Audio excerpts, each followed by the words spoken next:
Imagine launching, then failing, launching, then failing, and repeating this cycle 9 more times before your startup hits it big. And I'm talking about $3.5 million in annual recurring revenue big. That's exactly what happened to today's guest, Thibault Louis-Lucas. After launching one product a week, his 11th knocked it out of the park. The good news is that right now, with the tools that we have right now, we can be actually 10 times more productive than what we were 10 years ago, thanks to ChatGPT and the other very cool technology we have. In every creation, there is a lot of emotion in what you've built. And I think that's the key point. Like, you need to avoid falling in love with what you've created. Basically, an important feedback or an important idea, an important thought is going to come back at least 2 or 3 times if it's good.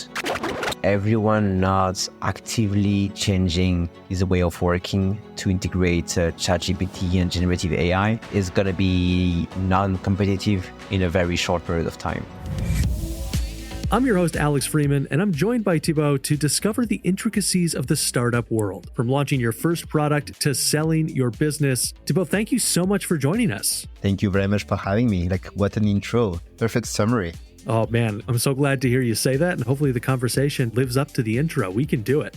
To get us started, I'd love to kind of hear your story. What's your background and how did you start Pony Express Studio? I started doing startups right after college, and I had 2 big ventures, which both of them didn't really work, and both of them required 2 years to realize that it will not work. And when I started again, and I think it was in 2021, we had this deep thought that if we would gonna fail, it would need to be a quick fail. And so that's kind of why we decided to have this crazy challenge where we just ship 1 product per week until something really sticks.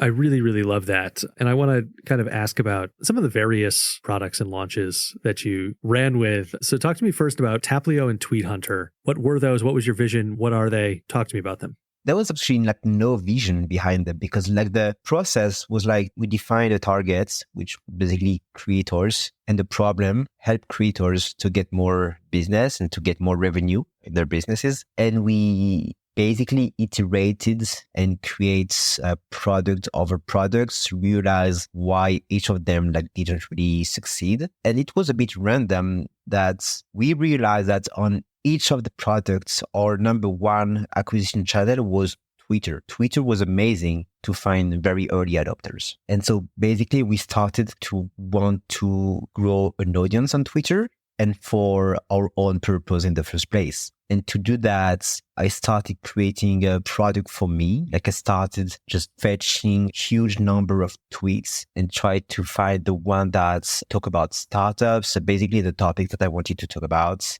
just in the goal of inspiring me to write better content. And this turned out to be a great product. That was the basic, very first version of Tweet Hunter. It was basically a search engine for viral tweets, which we had the unique spin to analyze your Twitter accounts and to retrieve tweets that would talk about the same thing in kind of the same way as you do to inspire you to write great content. I want to focus in on something you said in that answer, which was you started to make a product for you. How much of that thought process has been the generation of iterating different products of something that you feel like you need versus doing a bunch of market research to try and uncover something that people need that maybe you personally didn't need? I truly think that it would be my number 1 advice to anyone. The huge competitive advantage that gives you the deep understanding of the problem when you are creating something for you, it basically changes everything. If you are the buyer, you really understand why you would buy this thing and why it would stick or not. I saw it myself. At some point in the journey, I started stopping using Tweet Hunter and I realized why. And we just adapted and improved the product even more to just make it basically super useful for any stage in your Twitter growth. So yeah, the competitive advantage that it gives you is just insane. I would do it again, and I would make sure that I am the user on each of every one of my products from now on. Now, you have an MBA, and I'm curious how that education helped you start and grow these businesses. What point in your journey did you get the MBA? So right after my engineering school, I realized that I would not want to be the classic IT consultants working for big firms. I did this kind of MBA, which is definitely not the MBA that you would expect as an American guy, in the way that, first of all, it doesn't cost 50 grams or even more. It's very intense in the way that it's just 6 months and it's fully dedicated to build your own startups. And the number one outcome of this MBA is that I met my co-founder there, with whom I created my first startups. We then took other path because this first startup just failed. And we met again and started working again together in early 2021 on Pony Express, Tweet Hunter, and then Taplio. Can you tell us about that experience? What did you learn from the experience of Pistache? What did you learn from that? And how did it then ultimately help you when it came time for Pony Express, Tweet Hunter, etc.? The idea basically was like to build a game to help and motivate kids to do their daily chores. I think it's the typical idea that you could have when you are not into the industry and you don't really know about your customers and you don't really know about the problem that you are trying to solve. In the way that it seems good when you are pitching it to others, everyone out there is going to tell you that it's an amazing idea. I really need that. I would buy that when it's going to be out. And the thing is, so many people were telling us that it was a good idea, that we built it, we raised money, we hired a big team, and just nobody paid for it. And we had a few competitors doing basically the same thing, and they all failed. So like the idea is good, but there is so many intrinsic elements that makes the idea a bad idea. Something that I really learned there is that in every pitch I gave, in every interaction I had, I was trying to sell the idea and I was not really trying to validate the idea. And those are completely different things. And I did the opposites, like with Tweet Hunter, like trying to validate first instead of selling. I'd love to actually dive in a little bit more on the distinction there between selling the idea and revalidating. Can you talk about like what you see as the key differences? The thing is, when you are just like right out of university, and like at every family dinner, when you say that you are managing 10 people, and when you say that you have raised some money, it's like you've made it and your parents are very proud and they tell their friends about that. But basically you are not having any revenue. It's not something that could last long term. You need to sell and you totally forget about this because you have this kind of approval from people in your social circle, which in the end doesn't really help. Like after 1 year or 2 years, if you don't get revenue, you don't have any more money and you have to go bankrupt basically. So that's kind of what happened. And when I started again in 2021 with this very different approach, I felt way more confidence not having to prove anything to my family. Because in between, I had like very successful employee position. I was a CTO in very big scale-up startups. It was like I was very more confident with myself. I had nothing to prove. So I was willing to say that we didn't know that if we had great ideas, we didn't know if we would make it. And I think at the end, it really helps. So you mentioned that CTO experience. What's the biggest difference between being a successful startup founder and being an effective leader in someone else's ultimately startup?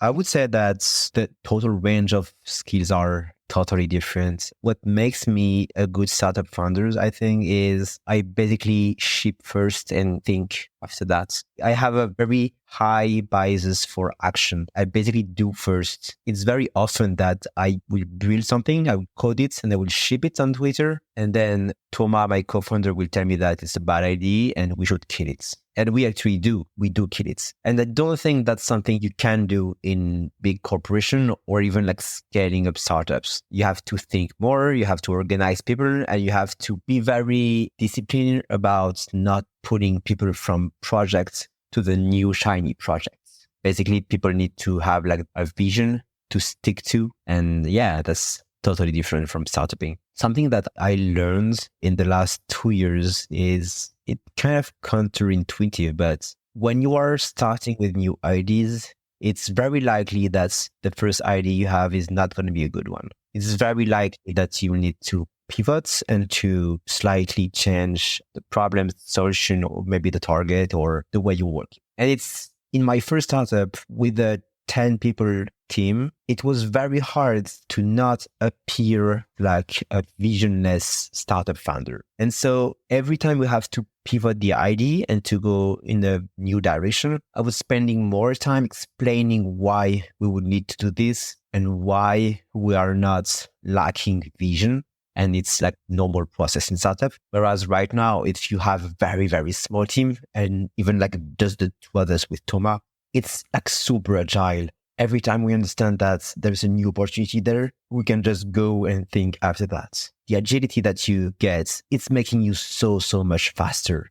I'm curious about the ability to be so brutally honest with yourself that you can kill something quickly, or like with your partner that you can kind of understand, oh, we should kill this. Whereas I feel like a lot of founders and would-be founders get so enamored with the idea that they are unable to do that. So how do you and your team accomplish actually being able to kill things when they need to be killed? It's very, very hard when there is a team involved. And it's really not something that I would do with a team. Every time we give something to an employee, because we have a few right now, we are making sure that we are pretty sure the project is not going to be killed. And so when there is something that is very experimental and has a very high chance to be killed, I will do it myself, because I don't want to assume telling another one to kill his work, especially because it's very hard. Like in every creation, there is a lot of emotion in what you've built. And I think that's the key point. Like you need to avoid falling in love with what you've created.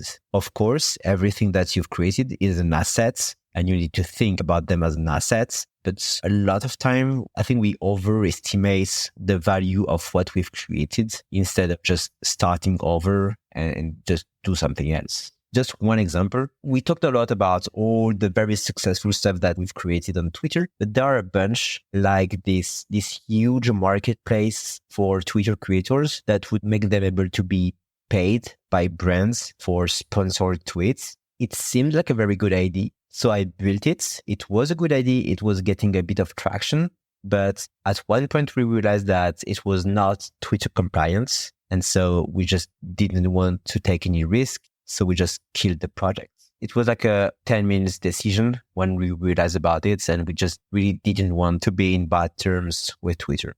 Reminder for our listeners that if you're looking for more advice on how to start a successful SaaS business, check out episode 65 of the Upflip podcast, where I interview Nick Jordan of Workello about how he pivoted his content agency into a $70,000 a month SaaS company. Thibault, I want to dive into some of the mindset stuff. Your journey to where you are today is, I don't want to say failure. You learned a lot from them. So while they may have been failures in the moment, they were obviously important in getting you to where you are. How did you stay motivated through products and companies not working out to get to where you are now? It's very hard for me to answer because I have never really felt demotivated. I was not really making efforts in being motivated because I love so much building new things. I love so much being on my computer and just coding new stuff that I think it's a game for me. And that's why I'm just not counting hours when I'm working. So yeah, I would have a hard time giving very good tips for your audience. I love that it feels just innate to who you are. Something that I can tell you is when building Twitter, we kind of adapt our marketing strategy in a way that it would be fun to work on. An example is this mini tool strategy where we basically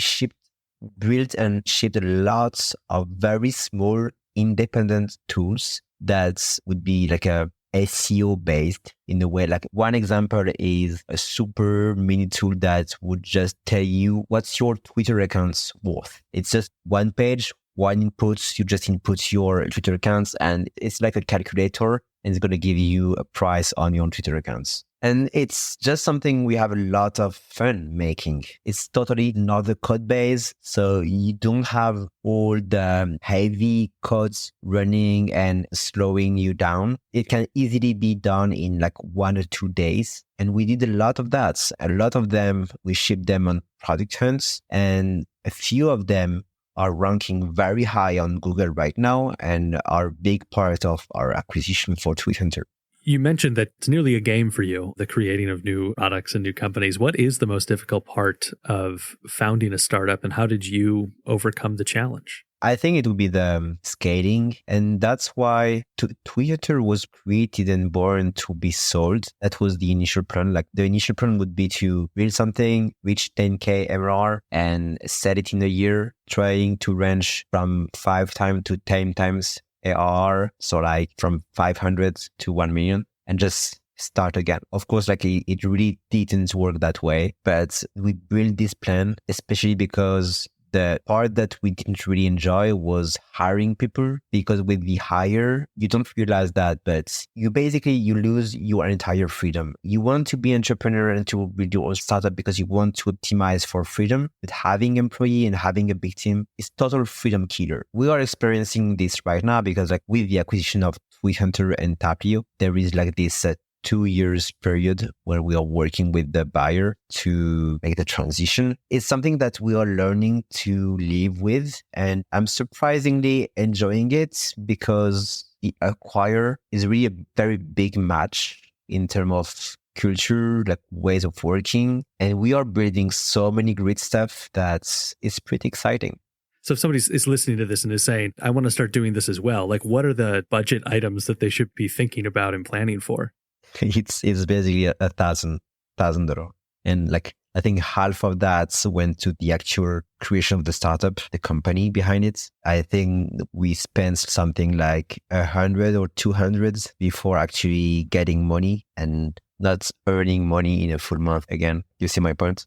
You talked about like Tweet Hunter. It was built to eventually be sold, which was the plan initially, maybe didn't quite work out in that way. How much planning are you doing ahead of things, or at least goal setting for stuff? And how does that help you analyze whether or not things are going how they should be going and in what direction you want the company to go? That's a super interesting question because like we did very differently this time compared to our first and second startup. In those cases, like few years ago when we were working on those old startups, we had these huge backlogs of tasks. It was nicely prioritized. We had this roadmap. This time with Tweet Hunter, when we started, we basically had something like a 1 week plan and that's it and nothing more. It's crazy how reactive you can get, how fast you can get, and like how fast you can grab opportunities. The thing is on Twitter is really like a news-based or mood-based. You have trends, and if you can jump on those trends, you can go viral or you can really take advantage of the situation. So this time, basically what we did is basically have a week of topic to work on for Thomas and I. And the crazy thing is we don't have backlogs. Like we don't write IDs, we don't write feedback. And I learned that it actually makes us way more efficient. Basically, an important feedback or an important ID, an important thoughts is going to come back at least 2 or 3 times if it's good. The anxiety generated by a never-ending backlogs is something that I really don't want to live with again. So yeah, we basically don't plan. Well, of course, like right now with the team expanding, we have to plan a little bit more and think ahead, especially in terms of hiring. But in the first 18 months, we really didn't do any planning. Is not maintaining that backlog how you avoid idea paralysis? And is that something that you would recommend to new startup founders? Or do you need a specific personality type to kind of operate that way? This is exactly what I meant. Like avoiding ID paralysis is, I think, the most important. I truly think right now, with the thousands of opportunities that are out there, you cannot know which ID is good or not. You need to build stuff. You basically need to build 10 times more than before. And it's good news. Like the good news is that right now, with the tools that we have right now, we can be actually 10 times more productive than what we were 10 years ago, thanks to ChatGPT and the other very cool technology we have. So build more, ship more, and think a little bit less. I think it's a good thing. How then do you identify that you have what appears to be a winner? Or is it just that the opportunities in that arena keep presenting themselves, and so you just keep heading deeper down that path?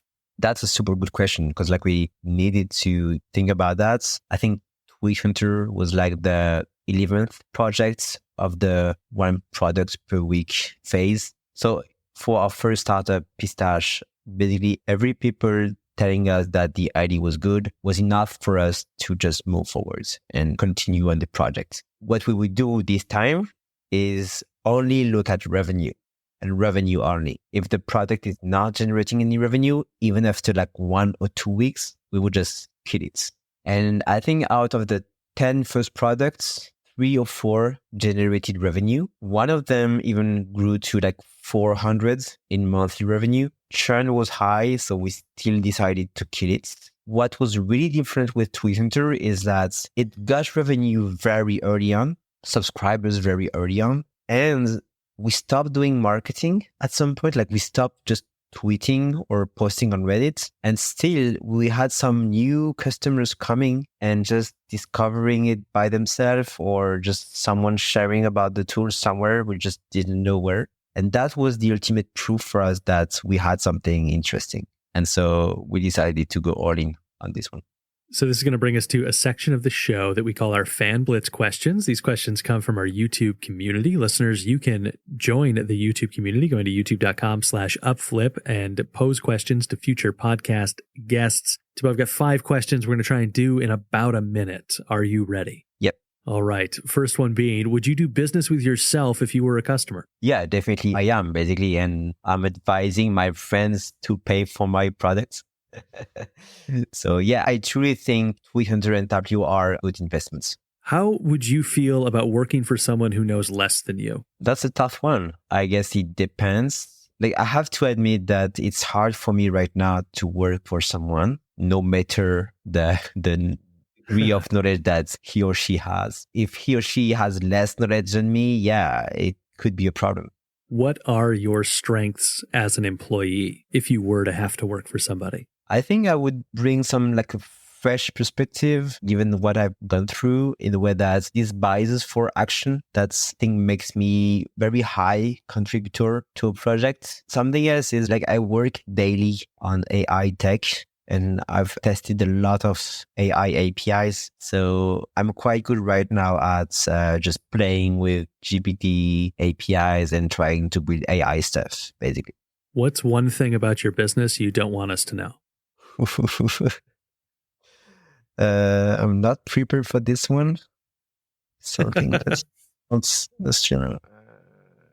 Yeah, okay. I can tell you one thing is so one of the reasons that we sold Twitter is that we had this very early on with Twitter. We did this partnership with a Twitter influencer. We had quite a good audience, but not huge.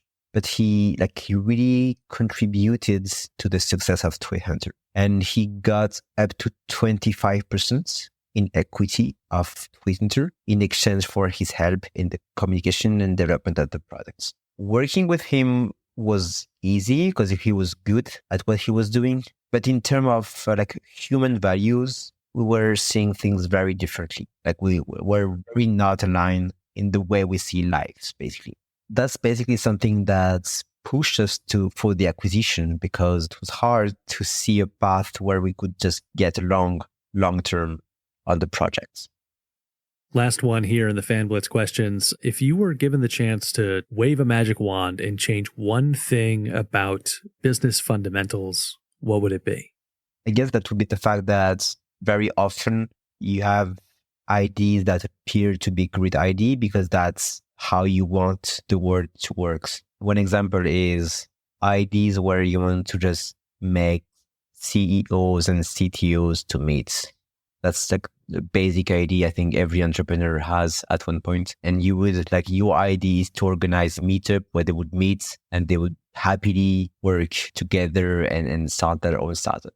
And the thing is very often ideas that you really like are based on something that people are not doing. They were just not doing this way because it's weird, because they don't have high incentives for that. And the thing is, ideas that work are ideas that are touching the very deep willingness of people. Basically, health, money, and sex. That's the 3 most important pillars. And sometimes I think that it's a shame that it works this way, but it does. That's going to do it for our Fan Blitz questions. Listeners, make sure you let us know what you think of this episode by reviewing it on Apple, Spotify, or wherever you're listening right now. Thibault, you mentioned that you've never really felt demotivated, but what has been your lowest point as an entrepreneur, and how did you bounce back from it? The hardest is, it happened quite recently, basically. It's about 2 months ago. Twitter announced that the API would go from free to very expensive, like $40K per month. And that people like developers, so people like me, would have 30 days to transition. It was not yet the ultimate down point. They said 30 days to transition. And we were very lucky. We were very lucky in the way that we had the money to just pay for that. So like we had the monthly revenue that would cover the costs. A lot of our competitors and other Twitter tools simply do not. So very early, we filled the form, we sent an email, and we just waited. And I guess that we should have been more proactive in the way. I don't really know how, but just 4 days later, our API was just cut off. Like nothing works anymore. Paying users start to ask about that. We just couldn't do anything. Like it was one of the worst moments in Twitter, and you have absolutely no idea about what to do. Hopefully, like it didn't happen to only us. Like a lot of other Twitter tools were affected. Just 4 days after the announcements, their API was cut off too. Some of our competitors too. So those 48 hours was super stressful because during those time I was trying to build ways to bypass the system and to use like some kind of internal API that I'm not allowed to. So I'm super happy that I didn't had to do that. Yeah, worst moment ever. And I was super happy to see that even between some of our competitors, we had a lot of conversation, and one of them found the email of an influent people at twitter.com, and we reached out and we found a way to get by the API access, and eventually we just started paying for the API. But yeah, this moment was awful. Now, when you launch a new product, what's the best way that you found to build awareness and attract customers to that product or service? Honestly, it's building in public. That's what we started when we were very, very early. Before Twitter, it's basically sharing everything you do on Twitter, sharing everything you learn, every new platform that you discover, sharing the problems you have and how you solve them. People just get very interested in your journey. And if you do something that's a little bit interesting and worth following, you'll get a few people looking at what you do. And when you ship a good products they will be interested in and they will support you. And I think that's one of the reasons that we've been quite successful on Product Hunt too. It's people just want to support what you do if they know you and have been following your journey from the very start. So every time we just launched on Product Hunt, we had the support of a lot of Twitter people, which was super helpful. So yeah, I think I would re-advise for reading in public, in the social media, and trying to have like very true connection with people there, connection with people that would be supportive and could give you like good advice, feedback, or anything that would help you. Are you doing any kind of advertising spend in a typical month, or is it all sort of organic content getting out there? We would love to, but it doesn't really work for us, or we just do it the wrong way. We do Google ads because like we have to, and our competitors are paying on our brand name, like Twitter. But except from that, we don't really do anything else. No, we would love that because it seems like when it works, it's simple. You just raise the budget when you want more customers. But for us, it's way more effective to just ship content, tweet a lot, build mini tools, and that's it. And I mean, the strategy seems to have worked. You've grown remarkably fast in the last 2 years. What have some of the challenges of that kind of rapid growth been, and how did you overcome them?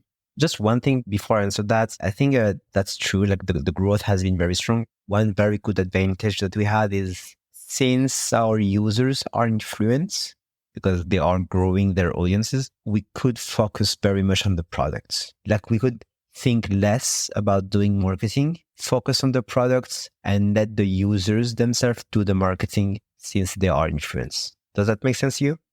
Yeah, it does. And actually, before we kind of go to the challenges of growth, tell me more about how did you connect with those influencers? Was there a concerted effort to connect with influencers, or what did it just kind of happen organically from what you were doing? We did it in a few ways. So one way that I'm very proud of, and I would do it again in all my projects, is the support button in Tweet Hunter redirects to my Twitter DM.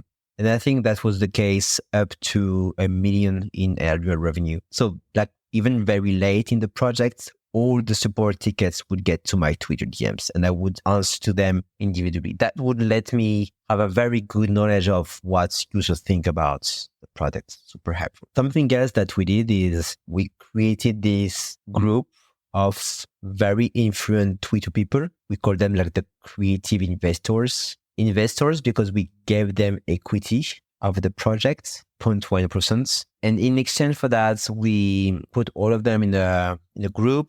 And quite often we used to ask a lot of questions to them and in how we can help them in better ways. And of course, also when we were launching feature, asking them for their support. And just having this community around us was really helping us shaping the products. I love that. Now let's get into that growth question. What have been some of the biggest challenges of the rapid growth and how did you overcome those challenges? I think one of them is since we have a consumer product, which is like, it's not very clear if it's B2C or B2B. Basically, we have a very high churn. It's not a definitive problem in the way that the new customers and like new revenue has always been bigger than churn. But it's still crazy to have like more than 10% of your revenue going away because of churn. And I think it's happening because on Twitter, you have everything. You have very high quality people. You have the founders of the best company on the world. And you also have very crappy people asking refunds after refunds and testing all the tools and with like stolen credit cards. So yeah, having to handle the very high quality people and low quality users is a tough challenge. Customer support, when you scale, it's very hard. I just want to make sure I ask you about generative AI and how that's affected the business. And as someone who is working in the space actively most days, what are some trends that you're seeing that people should be aware of and how it's changing the SaaS industry? It's funny that you ask that. It's crazy because I realize that being very hands-on in this makes me totally unaware of what I am aware and other people are not. So it's super hard for me to answer. But yeah, basically I see a lot of people saying that it's like crypto or it's like NFTs. I really think it's not.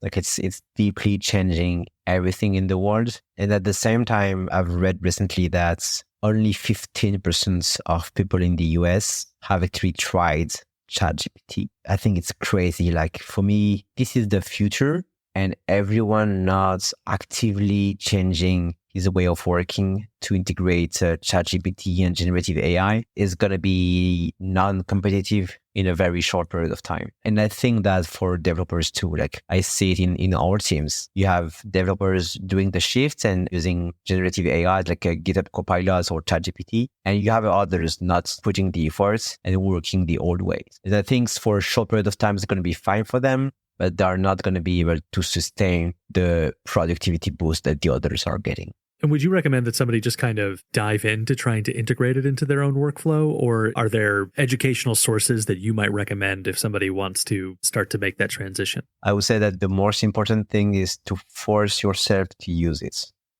Honestly, that's the number one thing you should do. And that's it. And then if you feel you're struggling, just trying to consume content that will help you. But like for me, the need for content is trying to escape the fact that it's really just the need to change your habits. The most difficult is changing the habits. It's not learning how to use ChatGPT because honestly, it's quite easy to use. Is there anything that you wish you knew before you launched your startups? And what would you have done differently if you'd had that knowledge from the start? One thing that's I would always do right now is having me as the customer. Yes, of course, it gives you a very high knowledge of the user's issues and like it gives you like a deeper knowledge, but it also gives you an insane daily motivation to actually improve the products. Like you don't want to use a crappy product. I don't want to use a product with ugly buttons. I don't want an ugly tools. So I will need it to be gorgeous, to be super fast. Basically, your intention is totally aligned with what a user will need. I truly think that it makes a huge difference in the outcome. If you could pick the one thing that people take away from this interview, what would it be? Just what I've just said, plus try to just train your brain to be biased toward action. It's in today's world is much more important to do things, to build things, to ship things, and to when I say ship, it means putting them out to the world, tweeting about them. It's much more important to do that and to do it for a long time than just think for a very long time about what you should do, because you probably will never do it or never do anything.